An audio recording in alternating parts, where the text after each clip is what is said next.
আসসালামু আলাইকুম রহমতুল্লাহ। আজকে হলো দ্বিতীয় অধ্যায়ের প্রথম পাঠ পর্ব আল বাবুসানি আর দরসুল আউয়াল। বাবে সানির দর্সে আউয়াল আজকে আমরা পড়ব।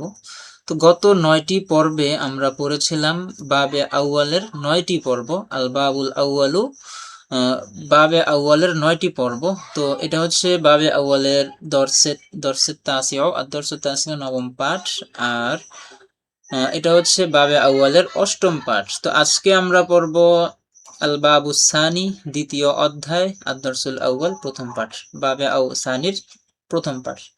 তো গত 9টি পর্বে আমরা অনেক কিছুই শিখতে পেরেছিলাম, অনেক কিছুই জেনেছি। আজকে থেকে আমরা আরো নতুন নতুন কিছু শিখব।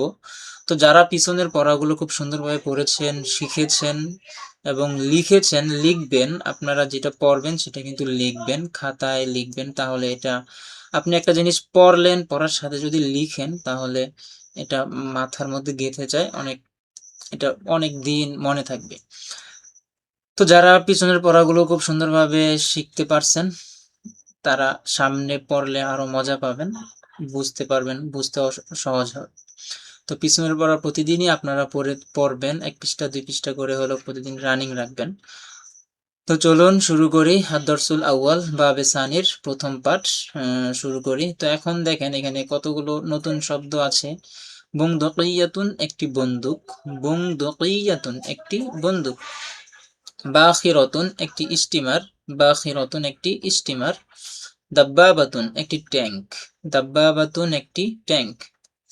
মিদফাউন একটি কামান, মিদফাউন একটি কামান। কম্বুলাতুন একটি বোমা, কম্বুলাতুন একটি বোমা। হিসনুন কলআতুন একটি দুর্গ, হিসনুন কলআতুন একটি দুর্গ। সাইফুন একটি তরবারি, সাইফুন একটি তরবারি। সাহমুন একটি তীর, সাহমুন একটি তীর। হাদা মসজিদুন, ইহা একটি মসজিদ, হাদা মসজিদুন ইহা একটি মসজিদ।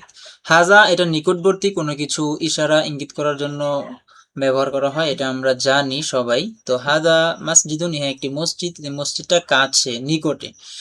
তিলকা মাদ্রাসাতুন উহা একটি মাদ্রাসা, তিলকা এটা ব্যবহার করা হয় দূরবর্তী কোনো জিনিসকে ইশারা করার জন্য, ইঙ্গিত করার জন্য। তো এই সবগুলো কিন্তু আমরা পড়েছি। এগুলো পুরাতন পুরাতন, এগুলো বলার কিছুই নেই। আপনারা আশা করি এগুলো ভালো করে শিখেছেন। তিলকা মাদ্রাসাতুন উহা একটি মাদ্রাসা, মাদ্রাসাটা কিন্তু অনেক দূরে, সেক্ষেত্রে তিলকা। তিলকা মুয়ান্নাস, এখানে আমরা জালিকা বলতে পারবো না, জালিকা অর্থ উহা, তিলকা অর্থ উহা। জালিকা মাদ্রাসাতুন এটা বলা কিন্তু সঠিক নয়, কারণ মাদ্রাসাতুন এই শব্দটা মুয়ান্নাস, এটা মুয়ান্নাস, সেক্ষেত্রে এখানে জালিকা ব্যবহার করা যাবে না, এখানে বলতে হবে তিলকা। হাজি মিস্তরতুন, এখানে চাইলে আমরা হাজা মিস্তরতুন ব্যবহার করতে পারবো না, কারণ হাজা এটা মুজাক্কার, হাজি মুয়ান্নাস, আর মিস্তরতুন এই শব্দটা মুয়ান্নাস। যেহেতু মিস্তরতুন মুয়ান্নাস, সেক্ষেত্রে এখানে মুয়ান্নাস ব্যবহার করতে হবে, হাজিহি ব্যবহার করতে হবে। হাজিহি মিস্তরতুন ইহা একটি রুলার। জালিকা বাইতুন উহা একটি ঘর, আমরা চাইলেই এখানে তিলকা বাইতুন বলতে পারবো না, কারণ বাইতুন শব্দটা মুজাক্কার আর জালিকা এটা মুজাক্কার, সেক্ষেত্রে এখানে জালিকা ব্যবহার করতে হবে। জালিকা বাইতুন উহা একটি ঘর। হাদিহি তাইরাতুন ইহা একটি বিমান। তিলকা দাব্বাবাতুন উহা একটি ট্যাঙ্ক, দাব্বাবাতুন অর্থ একটি ট্যাঙ্ক। তিলকা দাব্বাবাতুন উহা একটি ট্যাঙ্ক। হাদা মিদফাউন ইহা একটি কামান। জালিকা সাহমুন উহা একটি তীর, সাহমুন অর্থ একটি তীর। হাদিহি কওসুন ইহা একটি ধনুক, কওসুন অর্থ ধনুক। এই যে নিচে দেখেন, নিচে দেওয়া আছে কওসুন ধনুক। হাদিহি কওসুন ইহা একটি ধনুক। তিলকা বাখিরাতুন উহা একটি স্টিমার, বাখিরাতুন অর্থ স্টিমার। যালিকা সাইফুন উহা একটি তরবারি। তো আত-তামরিনাত, এখানে ছবি দেখে আরবি বলো। আত-তামরিনুল আউয়াল, এখানে দেখেন হাজা, ইহা, হাজা অর্থ ইহা, এখানে কি বলবো, হাজা জিদারুন ইহা একটি দেয়াল। এখানে তামরিনুল আউয়াল প্রথম, এখানে বলতে পারি তামরিন, তামরিন মানে হলো প্র্যাকটিস করা আর কি। আর তামরিনুল আউয়াল প্রথম প্র্যাকটিস, এভাবে বলতে পারেন। আর তামরিনাত, এখানে আর তামরিনুস সানি হয়তো সামনে আছে, এই যে তামরিনুস সানি আর তামরিনুস সালিস, এখানে প্র্যাকটিসের জন্য এখানে এভাবে এগুলো পড়বেন আর কি। হাদা, হাদা কি, হাদা জিদারুন ইহা একটি দেয়াল। জালিকা, জালিকা ফিরাশুন উহা একটি বিছানা। হাদিহি, হাদিহি বন্দুক, বন্দুকের আরবি কি? বন্দুকিয়াতুন, একটি বন্দুক। তো হাযিহি বন্দুকিয়াতুন, ইহা একটি বন্দুক। তিলকা বন্দুকিয়াতুন, উহা একটি বন্দুক। জালিকা সাহমুন, সাহমুন অর্থ তীর, আমরা পড়ছিলাম সাহমুন অর্থ একটি তীর। জালিকা সাহমুন, উহা একটি তীর। যে কওসুন অর্থ ধনুক। হাযিহি নযরাতুন, ইহা একটি চশমা। হাযা সাহমুন, ইহা একটি তীর। তিলকা বাখিরাতুন, উহা একটি স্টিমার। বাখিরাতুন অর্থ স্টিমার, স্টিমার। যালিকা সাইফুন, উহা একটি তরবারি। আত-তামরিনাত, এখানে এটা নিচে, এই যে এখানে হাযিহি মিদফাউন, হাযিহি মিদফাউন অর্থ ট্যাঙ্ক, এখানে হবে দাব্বাবাতুন, একটি ট্যাঙ্ক। এখানে দেখেন হাযিহি দাব্বাবাতুন, ইহা একটি ট্যাঙ্ক। যালিকা কুফলুন, উহা একটি তালা। ছবি দেখে আরবি বলো। আর তামরিনুস সানি, দ্বিতীয় প্র্যাকটিস। এখন এটা হলো চাবি, মিফতাহুন অর্থ চাবি। তো আমরা বলবো হাযা মিফতাহুন, ইহা একটি চাবি। হাযা কেন ব্যবহার করব? কারণ এটা নিকটের বস্তু বোঝানোর জন্য। আর মিফতাহুন অর্থ চাবি। হাযা কুফলুন, ইহা একটি তালিকা। যালিকা কওসুন, উহা একটি ধনুক। হাযা সাহমুন, ইহা একটি তীর। তো এখানে নতুন কিছু শব্দ আমরা পাইলাম। মিল আকতুন, একটি চামচ। মিল আকতুন, একটি চামচ। ফিংজানুন, একটি চায়ের কাপ। ফিংজানুন, একটি চায়ের কাপ। কুবুন, একটি গ্লাস। কুবুন, একটি গ্লাস। মামলাহাতুন, একটি নিমকদানি। মামলাহাতুন, একটি নিমকদানি। ইবরিকুন, একটি জগ। ইবরিকুন, একটি জগ। সহনুন, একটি থালা বাসন বা থালা বাসন। সহনুন, থালা বাসন। মাওকিদুন, একটি চুলা। মাওকিদুন, একটি চুলা। মতবাখুন, একটি রান্নাঘর। ছবি দেখে একজন প্রশ্ন করো, অন্যজন উত্তর দাও। আর তামরিনুস সালেস, তৃতীয় নাম্বার প্র্যাকটিস। তো এখন মা হাজা, ইহা কি? হাল হাজা ইবরিকুন, ইহা কি একটি জগ? এখন অন্য একজন উত্তর দিতে বলছে নাম হাজা ইবরিকুন, ইহা একটি জগ, এভাবে আর কি। মা তিলকা, উহা কি? তিলকা নজরাতুন, উহা একটি চশমা। হাল তিলকা নজরাতুন, উহা কি একটা চশমা? নাম তিলকা নজরাতুন, উহা একটি চশমা। এভাবে তামরিন করতে হবে, প্র্যাকটিস করতে হবে আর কি। মা জালিকা, উহা কি? হাল জালিকা মিফতাহুন, উহা কি একটি কলম? নাম জালিকা মিফতাহ, লা জালিকা লা জালিকা কলামুন, উহা একটি কলম। মিফতাহুন তো চাবি। হাল জালিকা মিফতাহুন, উহা কি একটি চাবি? লা জালিকা কলামুন, না সেটি একটি চাবি। বাল হিয়া হুয়া জালিকা কলামুন, বরং সেটি একটি চাবি, সেটি একটি কলম। মা হাজিহি, ইহা কি? হাল হাজিহি দাব্বাবাতুন, ইহা কি একটি ট্যাঙ্ক? লা বাল হাজিহি বাখিরাতুন, বরং ইহা একটি স্টিমার। এটা ট্যাঙ্ক না, এটা একটা স্টিমার।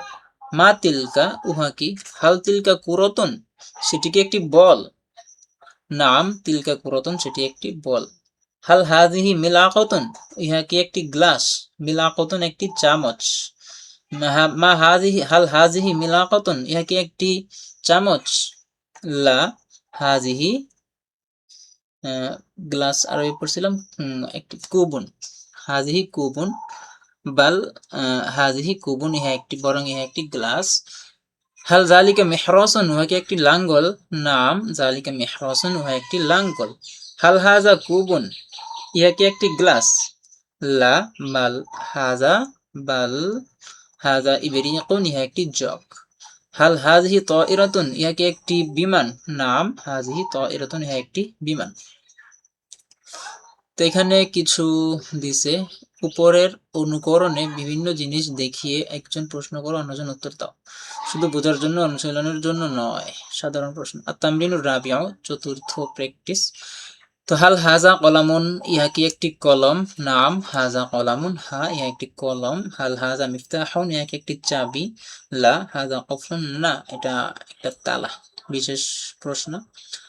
কলামুন হাজা আম মিফতাহুন, আম অর্থ নাকি, আম অর্থ বলবো কি নাকি? কলামুন হাজা, ইহা কি কলম? এই যে হামজা, এটা অর্থ কি? হাজা অর্থ ইহা, কলামুন অর্থ কলম, তো অর্থ হবে কি? কলামুন হাজা, ইহা কি কলম? আম নাকি? মিফতাহুন চাবি, আ কলামুন হাজা, ইহা কি কলম, আম মিফতাহুন নাকি চাবি, ইহা কি কলম নাকি চাবি, এভাবে হবে। কলামুন, ইহা একটি কলম। আচ্ছা, আম মিফতাহুন হাজা আম কলামুন, ইহা কি একটি চাবি নাকি কলম, কলামুন কলম। আ মিস্তরাতুন হাজিহি আম কলামুন, ইহা কি একটি রুলার নাকি কলম, কলামুন কলম। আ কলামুন হাজা, ইহা কি একটি কলম, আম মিস্তরাতুন নাকি রুলার, মিস্তরাতুন, ইহা একটি রুলার। আ হাজা কলামুন আম জালিকা, ইহা কি কলম নাকি উহা, জালিকা উহা, মানে এটা কলম নাকি ওইটা কলম, তো আমরা বললাম যে জালিকা ওইটা কলম। আযালিকা মিফতাহুন আম হাজা, উহা কি, উহা কি চাবি নাকি ইহা, মানে ওইটা কি চাবি নাকি এইটা চাবি, হাজা ইহা, ইহা চাবি। হাল হাজা কলামুন, ইহা কি একটি চাবি, এটি কি চাবি। কলামুন হাজা আম মিফতাহুন, এটি কি কলম নাকি চাবি। আহাজা কলামুন আম জালিকা, কলম কি এটি না সেটি। আচ্ছা, যাই হোক, আজকে আমরা দর্সুল আউয়াল পড়লাম, আল বাবুস সানি, দ্বিতীয় বাবের দর্সে আউয়াল পড়লাম। তো এখানে এই শব্দগুলো আপনারা মুখস্থ করবেন। তারপর আর এখানেও কিছু শব্দ আছে, মোট কয়টা শব্দ গেল, এখানে 8টা শব্দ। এই যে বংদকিয়াতুন থেকে নিয়ে সাহমুন পর্যন্ত, এখানে হলো 8টা, আর এখানে হলো 8টা। তো আজকে আমরা নতুন 16টি শব্দ শিখলাম, মিলাকাতুন থেকে মাতবাখুন পর্যন্ত। শব্দগুলো অবশ্যই মুখস্থ করবেন। এগুলো মুখস্থ করতেই হবে। তো পরবর্তী ভিডিও থেকে আমরা দর্সুস সানি দ্বিতীয় পাঠ, দ্বিতীয় অধ্যায়ের দ্বিতীয় পাঠ পড়ব। তো সেই পর্যন্ত সবাই ভালো থাকুন, সুস্থ থাকুন। আসসালামু আলাইকুম।